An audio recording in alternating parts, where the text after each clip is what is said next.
Kabayan, sa pagwa-wiring kabayan. Kailangan dito kabayan, dalawang ilaw to. Ito. Dalawang ilaw to kabayan. Dadaan sa isang flexible, no, ito. So ang gagawin ko dito kabayan, yung isang ilaw kabayan kasi ano to isa-isang switch. So isang ilaw ito, neutral at saka line, return. Lagyan ko niya ng tagging, isang piraso. Tapos sa dulo, dito din, yan, ito yung ilawan. Yan. So ang pangalawa kabayan, ito.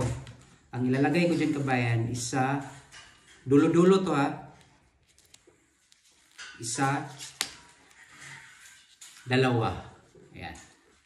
Dalawa. Yan yung tagging. Tapos dito. Dulo. Dalawa din ang dulo. Ayan. Tagging yan. Ayan.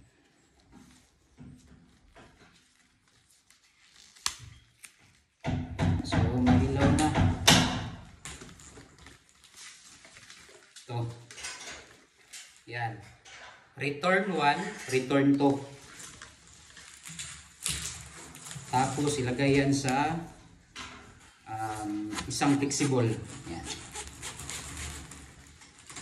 Ano na ito, sa junction box at saka papunta sa square box. Yung square box kami doon. Yan.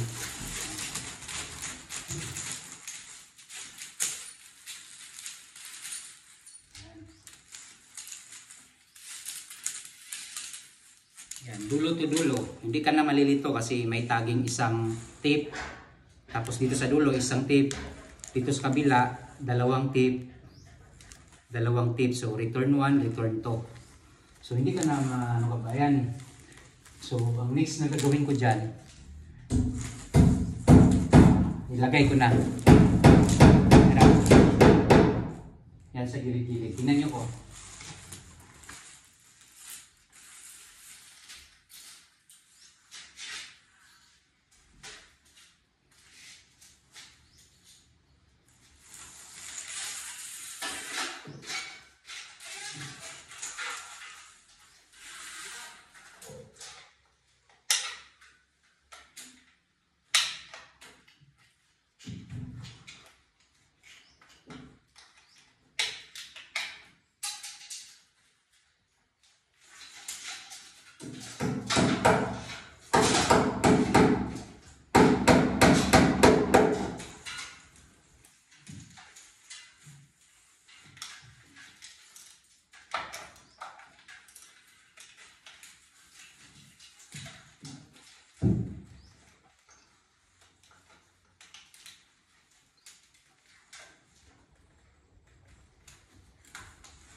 Silis babaw lagi.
Mating pa kayo. Diyan sa pull box papunta dito. Yan, junction box. So may tagging na yun, dulo-dulo. So yun yung mga technique dyan. Kung parehas yung kulay ng mga wire natin.